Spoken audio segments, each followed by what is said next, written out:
नमस्कार, मैं हूं आशीष त्रिपाठी आपके साथ 8 की ताजा खबर में आप सभी का स्वागत है। और भोपाल से इस वक्त की ताजा और बड़ी खबर से बुलेटिन की शुरुआत करेंगे, जहां जानकारी यह मिल रही है कि लाडली बहना योजना की दूसरी किश्त जारी की जानी है। 10 जुलाई को किश्त मुख्यमंत्री शिवराज सिंह चौहान जारी करेंगे। इंदौर सीधी में प्रदेश स्तरीय कार्यक्रम रखा गया है, जहां 1,25,00,000 महिलाओं के खाते में पैसा ट्रांसफर किया जाएगा। मुख्यमंत्री लाडली बहना योजना का, ये लाडली बहना योजना की दूसरी किश्त होगी, जिसे मुख्यमंत्री जारी करेंगे। 10 जुलाई को दूसरी किश्त जारी किए जाने का कार्यक्रम तय हुआ है। दरअसल इंदौर सीधी में प्रदेश स्तरीय कार्यक्रम रखा गया और इस कार्यक्रम के माध्यम से मुख्यमंत्री लाडली बहनों से संवाद भी करेंगे और दूसरी किश्त जारी करेंगे लाडली बहना योजना की, जिसके मातहत सभी महिलाओं को 1,000 रुपए प्रति माह सरकार दे रही है। उनके मूलभूत जरूरतों के लिए उनके हाथ में और सीधा उनके खाते में पैसा आएगा। मुख्यमंत्री लाडली बहना योजना के माध्यम से शिवराज सिंह चौहान दूसरी किश्त जारी करेंगे 10 जुलाई को।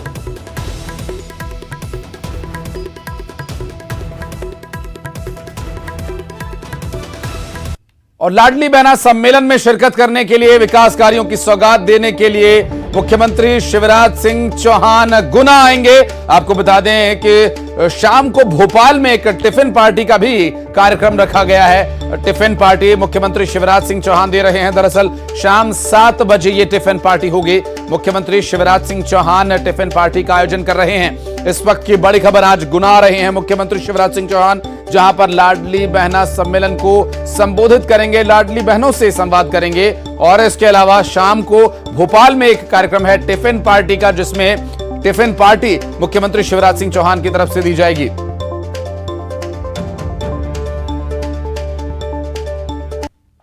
और भोपाल में मुख्यमंत्री शिवराज सिंह चौहान की अध्यक्षता में कैबिनेट बैठक में अहम प्रस्तावों पर मुहर लग सकती है। दरअसल कैबिनेट बैठक में 4 मुद्दों पर फैसला लिया जाएगा, जिसमें आगामी विधानसभा सत्र में पेश किए जाने वाले अनुपूरक बजट को मंजूरी दी जानी है। वित्तीय वर्ष का पहला अनुपूरक बजट ये हो सकता है। और 10,000 करोड़ से ज्यादा का प्रस्ताव, मध्य प्रदेश आयुर्विज्ञान विश्वविद्यालय संशोधन विधेयक का अनुमोदन और मध्य प्रदेश निवेश संवर्धन संशोधन विधेयक का अनुमोदन, बिजली खरीदी एग्रीमेंट के तहत स्थापित बिजली परियोजनाओं के संबंध में निर्णय बैठक में लिया जा सकता है। और सत्र में इन प्रस्तावों को लेकर किस तरह का प्रयास सरकार की तरफ से रहेगा और इन बजट के प्रावधानों को मुकम्मल करने के लिए, पूरा करने के लिए क्या और प्रयास विभागों की तरफ से किए जा सकते हैं, इस पर चर्चा हो सकती है। और अंबिकापुर से एक बड़ी खबर आपको बता दें, आज अंबिकापुर के दौरे पर रहेंगे छत्तीसगढ़ के मुख्यमंत्री भूपेश बघेल। विकास कार्यों का भूमि पूजन और लोकार्पण मुख्यमंत्री भूपेश बघेल कर सकते हैं। दरअसल देवेंद्र कुमारी सिंहदेव मेडिकल कॉलेज का लोकार्पण करेंगे। कलेक्ट्रेट में छत्तीसगढ़ महतारी की मूर्ति का अनावरण करेंगे।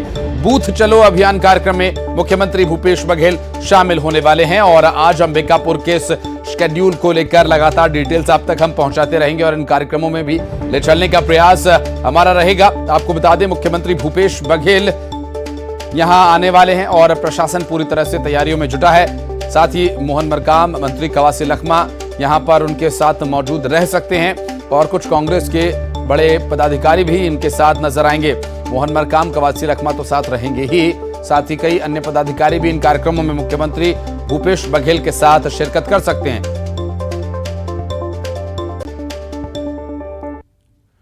और सूरजपुर से खबर आ रही है, जहां कांग्रेस का बूथ चलो अभियान मोहन मरकाम और कवासी लखमा के नेतृत्व में पूरा किया जाएगा। दरअसल भटगांव विधानसभा में मोहन मरकाम, प्रेमनगर विधानसभा में रहेंगे और मंत्री कवासी लखमा बूथ सेक्टर के कार्यकर्ताओं से संवाद करेंगे। बूथ को मजबूत कर इस चुनाव को एक बार फिर जीतकर सत्ता में वापस आने का मिशन रिपीट लेकर कांग्रेस पार्टी चल रही है, जिसके चलते जो तैयारी है बूथ पर क्या है, इसके बारे में जानकारी लेने खुद मोहन मरकाम और मंत्री कवासी लखमा पहुंचेंगे। दरअसल प्रेमनगर विधानसभा में मंत्री कवासी लखमा कार्यकर्ताओं से बात करेंगे, बूथ सेक्टर के कार्यकर्ताओं से चर्चा कर बूथ पर क्या तैयारियां हैं, बूथ को मजबूत करने के लिए क्या प्रयास हो रहे हैं, इसके बारे में चर्चा हो सकती है। और श्योपुर में जिला अस्पताल की बिजली करीब 2 घंटे तक गुल रही। गर्मी और उमस से मरीज परेशान होते रहे। पीडियाट्रिक वार्ड में कई बच्चे भर्ती थे। जनरेटर होने के बावजूद बिजली चालू नहीं की गई। मोबाइल और टॉर्च की रोशनी में अस्पताल में काम चलता रहा। इसकी एक तस्वीर आपको हम दिखा रहे हैं। दरअसल श्योपुर से ये तस्वीर सामने आई। जिला अस्पताल की ये हालत, इसके लिए कौन जिम्मेदार है? पीडियाट्रिक वार्ड में भर्ती बच्चों को गर्मी और उमस में और परेशान होना पड़ा। अस्पताल जहां मरीज इलाज के लिए जाता है, यहां बिजली न आने की 2 घंटे और परेशानी उन मरीजों को झेलनी पड़ी जो पहले से ही तकलीफ में है।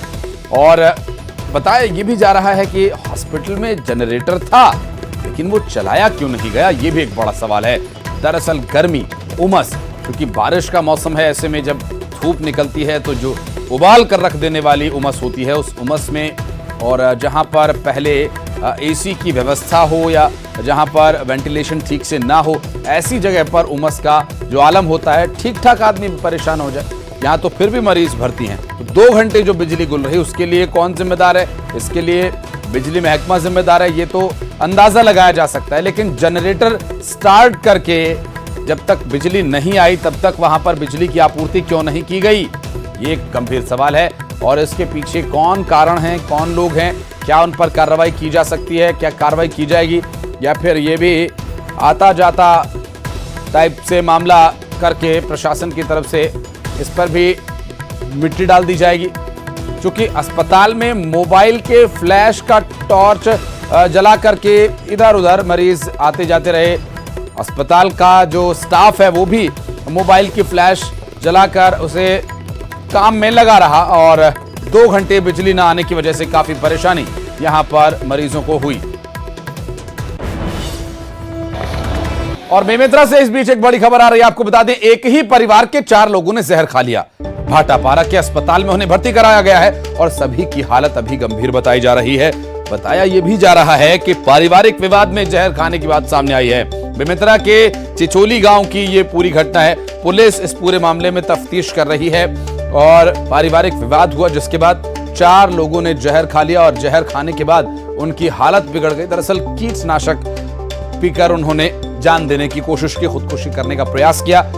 एक ही परिवार के 4 लोगों की स्थिति अभी गंभीर बनी हुई है, जो खुदकुशी का प्रयास किया गया भाटापारा के अस्पताल में। उसके बाद उन्हें भर्ती कराया गया, जहां पर उनकी हालत अभी भी गंभीर बनी हुई है और उम्मीद की जा रही है कि जल्द ही वो रिकवर करेंगे। बहरहाल पूरी टीम वहां पर बचाने की कोशिश में लगी हुई है।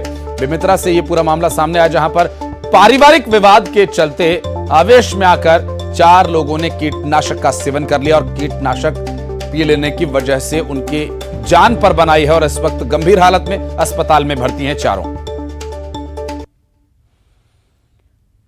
और ग्वालियर में एक शख्स के साथ बेरहमी से मारपीट की गई। पहले उसका अपहरण कर गाड़ी में डालकर मारा पीटा गया, पैर के तलवे चटवाए गए, उससे चलती कार में उसका वीडियो बनाया गया और उसे सोशल मीडिया पर अपलोड कर दिया। यह आम हो चला है आजकल। कहीं भी इस तरह की प्रताड़ना का मामला होता है तो उसमें वीडियो बनाकर सोशल मीडिया पर जरूर डालते हैं। ये ग्वालियर से एक और अमानवीयता का मामला सामने आया, जहां पुलिस प्रशासन का शायद खौफ इन लोगों में नहीं है। कानून व्यवस्था की कितनी ये परवाह करते हैं ये तो साफ जाहिर है। और इस शख्स के साथ मारपीट की गई, चलती गाड़ी में तलवे चटवाए गए इससे और अगवा करके इस शख्स के साथ प्रताड़ना की गई। हालांकि न्यूज 18 इस वायरल वीडियो की पुष्टि नहीं करता है। ग्वालियर के डबरा अंचल का यह वीडियो बताया जा रहा है। और पेंड्रा से बड़ी खबर आपको बता दें, ट्रैक्टर एजेंसी से ट्रैक्टर की चोरी। थाने से नजदीक एजेंसी से चोरी का मामला। एजेंसी का ताला तोड़कर ट्रैक्टर चोरी किए गए। ट्रैक्टर ले जाते हुए चोर सीसीटीवी कैमरे में भी रिकॉर्ड हुए हैं। गौरेला का ये पुलिस प्रशासन इस पूरे घटनाक्रम में जांच में जुटा हुआ है। तस्वीरें आज जो आप देख रहे हैं, दरअसल ये उसी घटनाक्रम की तस्वीर है। कुछ सीसीटीवी वीडियो का ये स्टिल है जिसमें ट्रैक्टर को ले जाता हुआ चोर ट्रैक्टर दिखाई दे रहा कि बहुत दूर से ये तस्वीर कैमरे में रिकॉर्ड हुई है। इसमें क्या चेहरा पूरी तरह से दिख पाएगा आरोपी का, ये पुलिस इन्वेस्टिगेशन में, हालांकि कई तरह की जो तकनीक है उसके माध्यम से ऐसी तस्वीरों को भी साफ साफ देखा जा सकता है। हालांकि एजेंसी का ताला तोड़कर ट्रैक्टर की जो चोरी की गई, ट्रैक्टर ले जाते चोर सीसीटीवी कैमरे में कैद हुआ है और गोरेला का ये मामला पुलिस जांच कर रही है। बहरहाल उम्मीद है कि जल्द ही पकड़ा जाएगा। और रायपुर से एक बड़ी खबर आपको बता दें, फसल की सुरक्षा के लिए रोका छेका अभियान चलाया जाएगा। 17 जुलाई तक रोका छेका अभियान होगा। गांव में अभियान के साथ सभा का आयोजन होगा। खुले में घूम रहे पशुओं के लिए चारे पानी का इंतजाम किया जाएगा। सभी कलेक्टर्स और जिला पंचायत के सीईओज को निर्देश जारी किए गए हैं। पशुओं को चारे पानी की व्यवस्था करके उन्हें फसलों से दूर रखा जाएगा। चूंकि रोका छेका अभियान का जो मूल मकसद है, जो ध्येय है, वो यही, जो खुले में निराश्रित पशु घूम रहे हैं वो खेतों में क्यों जाते हैं? चूंकि उन्हें भोजन की आवश्यकता है, उन्हें कोई आपसे निजी दुश्मनी तो है नहीं। अब उनके चारे पानी की व्यवस्था अगर कर दी जाएगी तो वे खेतों में नहीं जाएंगे। ऐसे में रोका छेका अभियान के माध्यम से निराश्रित पशुओं को सभी कलेक्टर्स के, पंचायत के सीईओज के माध्यम से रोका छेका अभियान चलाया जाएगा। और रायगढ़ में एक चलते ट्रक में आग लग गई। दरअसल ड्राइवर ने किसी तरह से कूदकर जान बचाई। बेकाबू होकर पेड़ से ट्रक टकरा गया। दमकल कर्मचारियों ने मौके पर पहुंचकर आग पर काबू पाया। रायगढ़ के खरसिया रोड पर यह हादसा हुआ, जहां चलते ट्रक में आग लग गई। आपको बता दें कि रायगढ़ से बड़ी खबर है, चलते ट्रक में आग लगने का मामला। ड्राइवर ने कूदकर किसी तरह से अपनी जान बचाई। बेकाबू होकर पेड़ से यह ट्रक टकरा गया। दमकल कर्मचारियों ने आग पर काबू पाया। रायगढ़ के खरसिया रोड पर यह दुर्घटना हुई, जिसकी एक तस्वीर भी हम आपको दिखा रहे हैं। आग से जलता हुआ जो ट्रैक्टर है किस तरह पेड़ से टकराया, इसकी हालत देखकर आप अंदाजा लगा सकते हैं। भीषण हादसा हो सकता था। हालांकि गनीमत यह रही कि ड्राइवर ने समय रहते कूदकर अपनी जान बचा ली। और भोपाल से इस बीच एक बड़ी खबर आ रही है, जहां पर 343 व्यापारियों के खाद्य लाइसेंस निलंबित किए जाने की तैयारी है। औषधि प्रशासन विभाग के अधिकारियों को निर्देश मिले। बीते दिनों खाद्य सुरक्षा अधिकारियों ने सैंपलिंग की थी और 343 खाद्य पदार्थों के नमूने अमानक पाए गए थे। भोपाल के अपर कलेक्टर ने जुर्माना भी लगाया था और जुर्माने की राशि दुकानदारों ने जमा ही नहीं की। अब इस पूरे मामले में कार्रवाई करते हुए ये फैसला लिया गया है कि करीब 350 दुकानदारों, यानी 343 का जो सटीक आंकड़ा वो बताया जा रहा है, और इसके बारे में जानकारी ये मिल रही है कि इन व्यापारियों के खाद्य लाइसेंस निलंबित होंगे।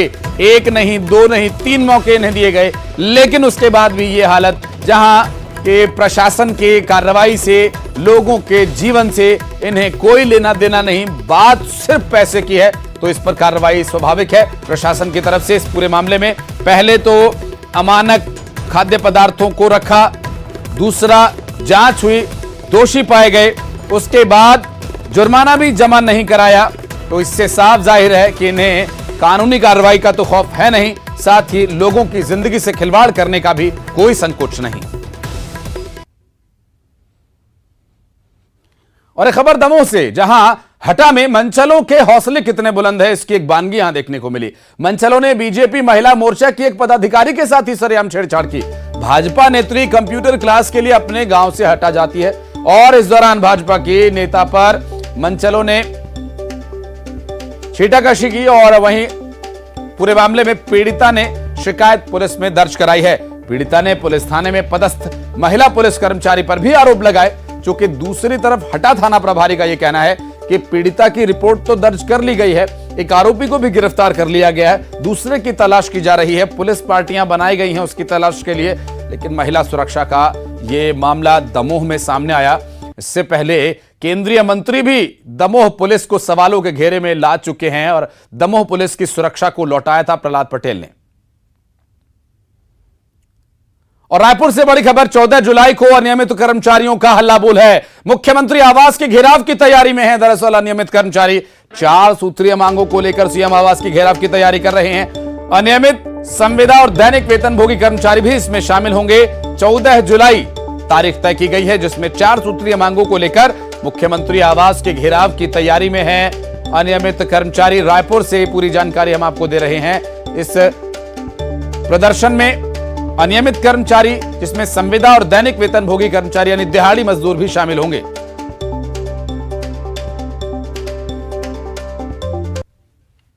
बढ़ते हैं आगे, रुक करेंगे अन्य खबरों का, जहां अंबिकापुर से एक बड़ी खबर आई।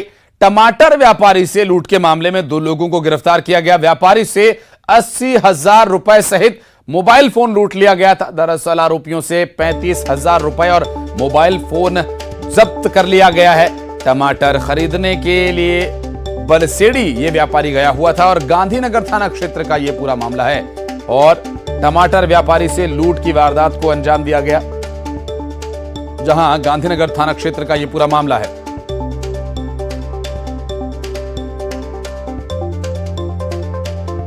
टमाटर व्यापारी से लूट के मामले में 2 लोगों को गिरफ्तार किया गया, जिनसे 80,000 रुपए की लूट के मामले में 35,000 रुपए तो बरामद कर लिए गए हैं। बाकी इन्वेस्टिगेशन इस पूरे मामले की चल रही है। मोबाइल फोन भी टमाटर व्यापारी का लूट लिया था इन आरोपियों ने।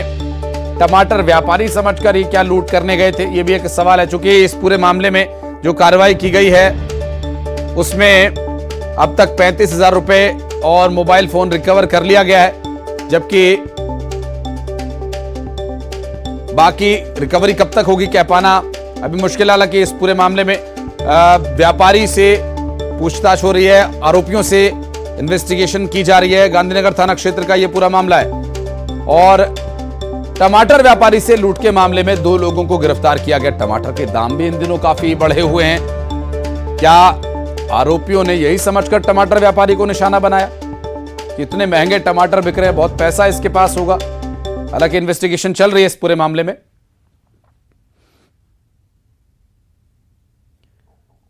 बढ़ते हैं आगे। भारतीय जनता पार्टी ने आम चुनाव 2024 के पहले बड़ा फेरबदल किया। बीजेपी ने 4 राज्यों में अपने चुनाव प्रभारी नियुक्त किए हैं। इसमें छत्तीसगढ़, राजस्थान, तेलंगाना और मध्य प्रदेश के लोगों को चुना गया है।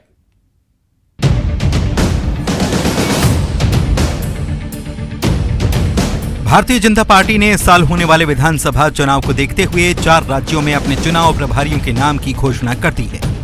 राजस्थान में प्रहलाद जोशी को प्रभारी बनाया गया, जबकि नितिन पटेल और कुलदीप बिश्नोई सह प्रभारी की भूमिका में नजर आएंगे। छत्तीसगढ़ में ओपी माथुर को प्रभारी और मनसुख मांडविया को सह प्रभारी बनाया गया है। इसी तर्ज पर मध्य प्रदेश में भूपेंद्र यादव को प्रभारी और अश्विनी वैष्णव को सह प्रभारी नियुक्त किया गया है। साथ ही तेलंगाना में प्रकाश जावड़ेकर प्रभारी बनाए गए हैं। उनके सह प्रभारी के तौर पर सुनील बंसल काम करेंगे। अगले साल देश में लोकसभा के चुनाव हैं, लेकिन इससे पहले राजस्थान, मध्य प्रदेश, छत्तीसगढ़ और तेलंगाना में विधानसभा चुनाव होने हैं। मध्य प्रदेश में बीजेपी की सरकार है, जबकि राजस्थान और छत्तीसगढ़ पर कांग्रेस का कब्जा है। इन 4 राज्यों के नतीजे काफी हद तक अगले साल होने वाले चुनाव की रूपरेखा तय कर देंगे। ऐसे में बीजेपी इन 4 बड़े राज्यों को लेकर कोई कोर कसर छोड़ना नहीं चाहती। इससे पहले बीजेपी 4 राज्यों में अपने अध्यक्ष बदल चुकी है। केंद्रीय मंत्री जी किशन रेड्डी को तेलंगाना के बीजेपी प्रदेश अध्यक्ष के रूप में नियुक्ति मिली है, जबकि पूर्व केंद्रीय मंत्री डी पुरंदेश्वरी को आंध्र प्रदेश, पूर्व सीएम बाबूलाल मरांडी को झारखंड और सुनील जाखड़ को पंजाब में पार्टी ने कमान दी है। पीएम नरेंद्र मोदी बीते 9 साल से केंद्र की सत्ता पर काबिज हैं। अगर 2024 के लोकसभा चुनाव जीतने में वे कामयाब रहते हैं तो वो इतिहास रचेंगे। भारत के इतिहास में कोई गैर कांग्रेसी पीएम लगातार 3 बार इस पद पर नहीं बैठा है। Bureau report, news 18।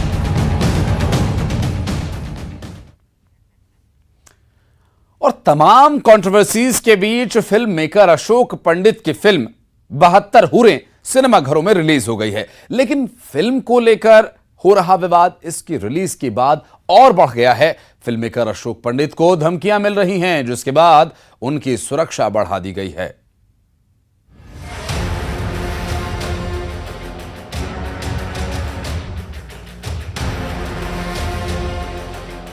Most awaited film 72 हूरें सिनेमाघरों में रिलीज हो गई। फिल्म अपनी रिलीज से पहले ही तमाम तरह की कंट्रोवर्सी से गुजर चुकी है। सेंसर बोर्ड से विवाद, इस्लामोफोबिक फिल्म का टैग और ना जाने क्या क्या। दरअसल आतंक की इस दुनिया का वो काला सच है जिसने हमेशा बेगुनाहों को अपनी गिरफ्त में लिया। सालों से धर्म के नाम पर लोगों को आतंक की राह पर धकेला जा रहा है। और ऐसे ही 2 आतंकियों की कहानी है 72 हूरें, जो जिहाद की राह पर चल मासूमों की जान लेते हैं। 72 हूरें धर्म की आड़ में आतंकवाद को बढ़ावा दे रहे घिनौने लोगों के भयानक मंसूबों के खिलाफ लड़ रही है। एनालिस्ट तरण आदर्श ने अपने ट्विटर रिव्यू में इस फिल्म को 3.5 स्टार दिए हैं। वे लिखते हैं, आपको फिल्म पचाने के लिए मजबूत दिलो दिमाग चाहिए। ये 2 आत्मघाती हमलावरों की दिल दहला देने वाली कहानी है, जिसमें उनकी दुविधा और खटकाव को दिखाया गया है। इस बीच फिल्म मेकर अशोक पंडित को धमकी भरे मैसेज मिल रहे हैं। उन्हें 72 हुरे जैसी फिल्म को बनाने के लिए गंभीर परिणाम भुगतने की धमकी दी गई है। इसके बाद उन्हें पुलिस सुरक्षा भी मिली है। तो बेसिकली रीजन यही है, और मैं शुक्रिया अदा करना चाहता हूं मुंबई पुलिस का, हमारे मुख्यमंत्री, हमारे डिप्टी सीएम का, कि उन्होंने मुझे सिक्योरिटी मुहैया कराई और मेरी फिल्म को जो है वो एक किस्म का प्रोटेक्शन भी मिलेगा और लोग इस फिल्म को देखेंगे। चूंकि मुंबई में नहीं हूं, बट मेरे घर से मुझे फोन आया और मेरे दफ्तर से फोन आया कि जो पुलिस है they have provided full security. Film 72 हुरे की रिलीज से पहले ही इस पर मुसलमानों की धार्मिक भावनाओं को ठेस पहुंचाने का आरोप लगा था। पुलिस में शिकायत दर्ज हुई कि 72 हुरे खास कम्युनिटी की धार्मिक भावनाओं के साथ खिलवाड़ कर रही है और देश को बांटने की कोशिश कर रही है। फिल्म पर बैन लगाने की मांग भी उठी थी।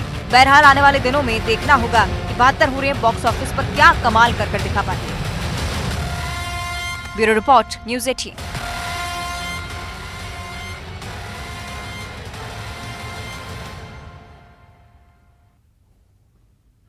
और यहां एक छोटे से ब्रेक के लिए रुक रहे हैं, बहुत जल्द लौटते हैं।